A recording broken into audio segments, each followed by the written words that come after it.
Gabay ng magulang ay kailangan sa mga batang manonood.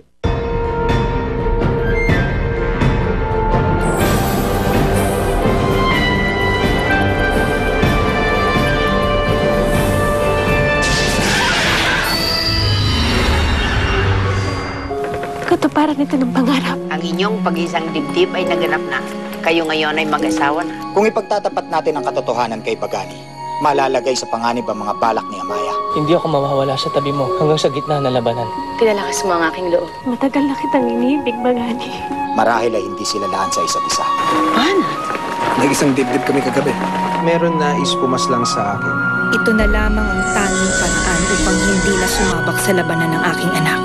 Ngunit siya'y nabigo. Anong ginagawa mo sa akin, Celine? Ang akala ko'y nandito ang mahal na Hara. Ihatid mo na ang walang utang na loob na yun sa sulat. Sino siya? Ang Iloy ni Amaya, si Dalang. Kaya kami sasama sa inyo upang magpalaya ng puon. Kahanga-hanga kayo. Dagang salamat sa inyo. Isa kang lapastangan! Lapastangan! Ang pagtahan! Hindi yan lapitan! Yung sasatan ng aking asawa!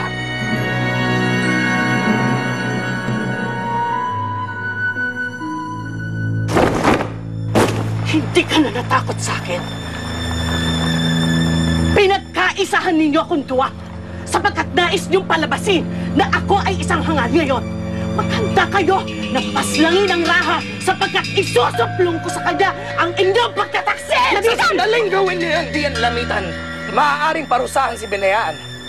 Nanaisin niyo ba na maparusahan siya? Nanaisin niyo ba na mapaslang siya kasama ako?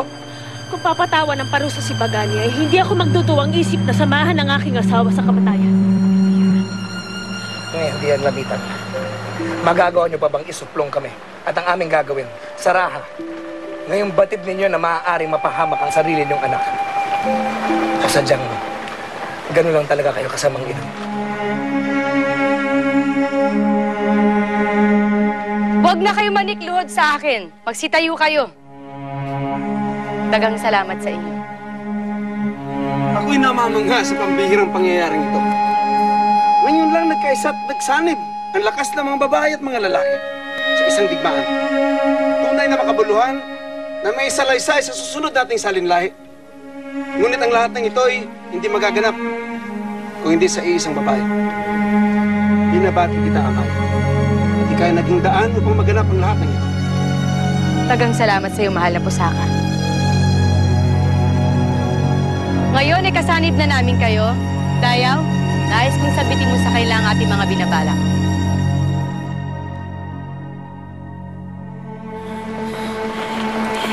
Ilang ulit ko na kayong inerdiya sa kapahamakan sa kabila ng iyong pagkukulang.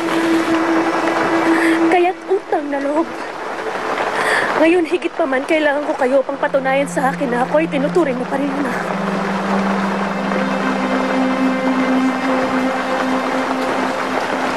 Ano pa nga ba ang aking magagawa? Kundi ikaw ay aking katigan, Binayaan. Mananatili akong tahimik ukol sa aking kabatiran sa inyong pagtataksil labang sa Raha. Ako'y isinukol mo sa ganitong pasya sapagkat alam mo na hindi kita kayang makitang mamatay. Dagang salamat. Bagani, tiyakin mo lamang na ikaw ay magtatagumpay na mapabagsak ang Raha sapagkat ayokong madamay sa kaparusahan kung sakaling ika'y mabigo.